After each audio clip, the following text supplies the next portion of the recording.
उसमें हम बात किए थे लैटिट्यूड और वो किस तरह से क्या होता है, कि उसकी क्या जरूरत होती है, ये सारा चीज हमने जो पिछला वीडियो था उसमें हमने डिस्कस किया था। जैसा कि आपको पता है कि आज जो टॉपिक चल रहा है geography chapter 3 latitude and longitude. तो लैटिट्यूड के बारे में हमने सारा चीज डिस्कस कर लिया है। अगर लैटिट्यूड के बारे में और कोई प्रश्न मन में रह गया हो तो आप जरूर पूछना। और स्टूडेंट, एक बात और जो आपसे कहना है कि नंबर ऑफ व्यूज जो है वीडियो में, जो यूट्यूब में वीडियो डालते हैं उससे पता चल जाता है कि बहुत कम बच्चे देख रहे हैं। जैसा कि आपको पता है कि लॉकडाउन काफी लंबे समय से है और इसमें है कि आपका पढ़ाई जो है घर बैठे भी बाधित ना हो, आपका जो सिलेबस है वो आगे बढ़ता रहे। तो ये मत समझना कभी भी कि वो जो चैप्टर हम ऑनलाइन में पढ़ा रहे हैं वो फिर से दोबारा होगा, वो दोबारा नहीं होने वाला है। जहाँ से तक पढ़ाई हो गया वहाँ से आगे कंटिन्यू होगा फिर। तो ज़्यादा से ज़्यादा बच्चा अगर इसको देखता है, समझता है, तो उसको ज़्यादा फायदा होगा, और जो नहीं देख पाए हैं उनका बहुत कुछ छूट जाएगा।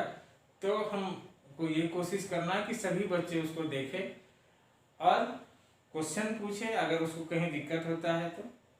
ठीक है, तो ये टॉपिक हम कंटिन्यू करते हैं आगे। आज जो हम लोग को पढ़ना है वो फीचर्स ऑफ लैटिट्यूड है। आपके बुक में टॉपिक है, आप बुक में देखना कि जो लैटिट्यूड है ना, उसका क्या क्या विशेषता है। हमने बताया था कि ये देखिए, आपको ये इस तरह का फिगर आपके बुक में भी है।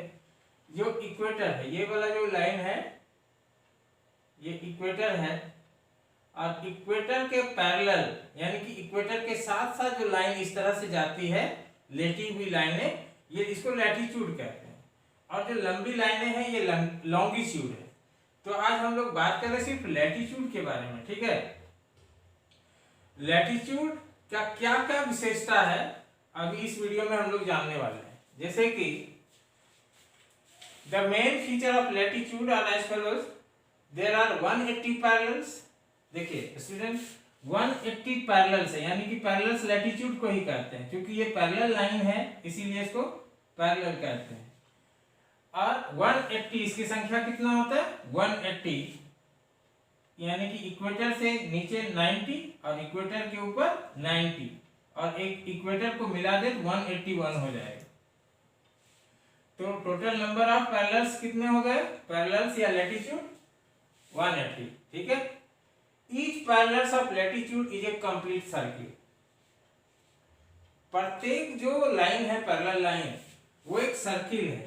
वो क्या है, सर्किल है। कैसे, जैसे कि आपने ओनियन देखा होगा घर में, प्याज को जब हम काटते हैं सलाद के लिए तो इस तरह से, अगर प्याज है तो इस तरह से एक एक जो स्लाइस होता है वो पूरा एक सर्किल होता है।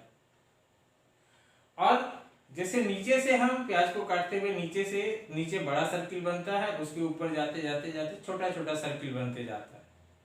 ठीक है, तो उसी तरह से ये पैरेलल्स होता है, प्रत्येक पैरेलल्स एक सर्किल है।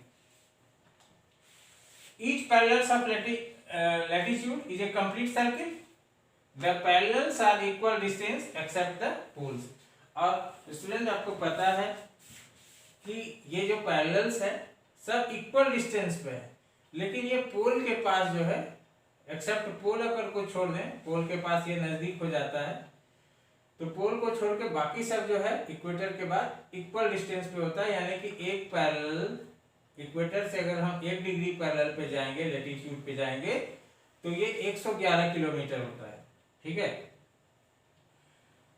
इसी तरह से फिर इसे 111 ऐसे बढ़ते जाता है। The parallels at the equal distance except the pole, latitude are unequal length. ये अनइक्वल लेंथ का होता है, जैसे कि हमने बताया कि जिस तरह के सर्किल बनाएंगे, इक्वेटर के पास बड़ा सर्किल बनेगा और उसके ऊपर जाते जाएंगे थोड़ा थोड़ा छोटा होता जाएगा, क्योंकि अर्थ जो है स्फेरिकल इन शेप है। Equator is the longest latitude, और इक्वेटर के पास जो सबसे बड़ा सर्किल बनता है तो उसको कहते हैं कि ये लॉन्गेस्ट लैटिट्यूड है। Each circle becomes smaller ring towards pole, और जैसे जैसे पोल के तरफ जाते हैं तो वो धीरे धीरे छोटा होता जाता है। ठीक है, तो ये कुछ फीचर्स हैं जिसको आपको याद रखना है। अब है कि इंपॉर्टेंट लैटिट्यूड कौन कौन सा है। तो स्टूडेंट जो इंपॉर्टेंट लैटिट्यूड है, तो सबसे पहले हम बात करते हैं इक्वेटर का, जो 0 डिग्री पे होता है ना, जो 0 डिग्री पे होता है इक्वेटर। इक्वेटर एक सबसे इंपॉर्टेंट लैटिट्यूड है। उसके बाद है ट्रॉपिक ऑफ कैंसर, जो 23.5 डिग्री 23.5 डिग्री नॉर्थ, यानी कि यहां से देखो, यहां से इस साइड ये पूरा नॉर्दर्न हेमिस्फीयर और यहां से इस साइड साउदर्न हेमिस्फीयर। तो इधर जो भी होगा वो नॉर्थ में होगा और इधर जो भी होगा वो साउथ में होगा। तो 23.5 डिग्री नॉर्थ जो है वो ट्रॉपिक ऑफ कैंसर है। यहाँ पे n लिखना जरूरी है, n for north. 66.5 degree north Arctic circle है और 90 डिग्री नॉर्थ यानी कि नॉर्थ पोल हो गया। उसी तरह से 23.5 degree south tropic of Capricorn है, जिसको कि हिंदी में मकर रेखा कहते हैं, इसको कर्क रेखा कहते हैं। 66.5 डिग्री साउथ में अंटार्कटिक सर्किल है और 90 डिग्री साउथ में साउथ पोल है। समझ गए। तो इस तरह से इंपॉर्टेंट लैटिट्यूड है। इसकी क्या विशेषता है हम लोग इसको और डिटेल से जानेंगे क्लास 9 में, लेकिन अभी भी आपको अभी से समझ के रखना है ताकि 9th में आपको दिक्कत नहीं हो। तो ये इंपॉर्टेंट लैटिट्यूड के बारे में हमने जान लिया। इसको भी आपको याद रखना है कि कौन सा, जैसे कि 66.5 डिग्री नॉर्थ कौन सा सर्किल है, आर्कटिक सर्किल है, आपको याद रहेगा तब ना। 66.5 साउथ कौन सा है, अंटार्कटिक सर्किल है, इधर अंटार्कटिका है, इधर आर्कटिक ओशियन है। तो इस तरह से आपको इसको समझ में रखना है, याद रखना है। नेक्स्ट आता है स्टूडेंट वो हीट जोन। हीट जोन क्या है, जैसे कि आप मान लीजिए कि इधर सन है ना, ये सन है, सन का रोशनी अर्थ पे आता है। अर्थ पे आता है तो सब जगह बराबर नहीं आता है, कहीं पे सीधा आता है, कहीं पे ये इस तरह से ऊपर चला जाता है, फिर इस तरह से मुड़ जाता है अर्थ के वजह से।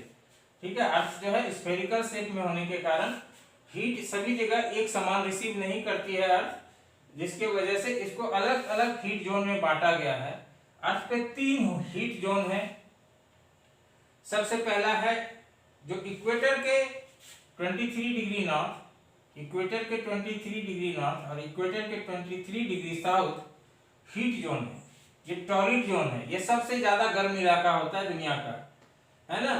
यहाँ पे मैक्सिमम हीट रिसीव किया जाता है अर्थ के द्वारा। तो यहाँ सबसे ज्यादा गर्मी पड़ता है, बारिश भी यहाँ बहुत ज्यादा होता है और यहाँ पे घने जो फॉरेस्ट हैं, डेंस फॉरेस्ट पाए जाते हैं, है ना। ये जो आपका जो अफ्रीका वाला सब जो रीजन है, अफ्रीका का कुछ पार्ट, साउथ इंडिया का कुछ पार्ट इसमें आता है। आप देखोगे कि यहाँ पे बारिश भी ज्यादा होता है और फॉरेस्ट भी ज्यादा होते हैं। ये टॉरिड जोन इसको कहते हैं, क्योंकि ये सबसे गर्म होता है और काफी ज्यादा हीट सन से रिसीव करता है। ठीक है, उस तरह से फिर 23 डिग्री नॉर्थ से लेकर 66 डिग्री नॉर्थ तक का जो एरिया है ये टेम्परेट जोन कहा जाता है। इसको सब ट्रॉपिकल जोन भी कहते हैं, इसको ट्रॉपिकल कहते हैं, इसको ट्रॉपिकल भी कहते हैं और ये सब ट्रॉपिकल। टॉरिड टेम्परेट एक ही वर्ड है, इसमें कंफ्यूज नहीं होना कभी। कहीं कहीं इसको टॉरिड जोन कहते हैं, कहीं कहीं इसको इसका दूसरा नाम हो जाता है। जैसे टॉरिड जोन हो गया, हीट जोन भी इसको कहते हैं, ये सबसे ज्यादा गर्म है। इसको ट्रॉपिकल भी कहते हैं, है ना। इसको एक और नाम से जानते हैं, ट्रॉपिकल रीजन। ट्रॉपिकल और टॉरिड एक ही हुआ। यह हो गया टेम्परेट या सब ट्रॉपिकल। यहाँ पे मैक्सिमम गर्मी पड़ता है। यहाँ क्या होता है इस साइड में कि गर्मी और ठंडा दोनों पड़ता है। सेम उसी तरह से इस साइड भी 23 degree south and 66 degree south के बीच का जो एरिया है ये भी टेम्परेट जोन है। यहाँ ठंडी और गर्मी दोनों एक पड़ता है, यानी कि समशीतोष्ण है यहाँ का क्लाइमेट। यहाँ का क्लाइमेट जो है समशीतोष्ण है और यहाँ का है गर्म है। ये गर्म ठंडा दोनों और ये गर्म ठंडा दोनों इसको कहते हैं टेम्परेट जोन। ये दोनों साइड है, टेम्परेट जोन इधर भी है, टेम्परेट जोन इधर भी है। और ट्रॉपिकल या टॉरिड जोन ये बीच में पड़ता है, यहाँ काफी गर्मी पड़ता है। उसके बाद एक लास्ट है फ्रीज जोन, जो दोनों साइड है, इस साइड भी और इस साइड भी। 66 डिग्री एंड हाफ साउथ के बाद 90 डिग्री तक, और इधर 66 डिग्री एंड हाफ नॉर्थ से 90 डिग्री तक, यानी कि पोल तक, ये फ्रीज जोन है। यहाँ के मैक्सिमम हमेशा ठंडा ही रहता है यहाँ मौसम यहाँ का, ठीक है। तो आपने 3 जोन के बारे में पढ़ लिया, frigid zone, temperate zone, torrid zone, फिर टेम्परेट जोन और फ्रीज जोन। तो इस तरह से, और उसी के हिसाब से यहाँ पे प्लांट वगैरह होते हैं, कहाँ पे किस तरह का होता है, ये सब और चीज हम जानेंगे आगे, ठीक है। तो इसको आप कॉपी में भी नोट कर लोगे, और इसको अगर कहीं कुछ दिक्कत बुझाता है आप पूछना भी। और नेक्स्ट जो टॉपिक है स्टूडेंट, वो है लॉन्गिट्यूड।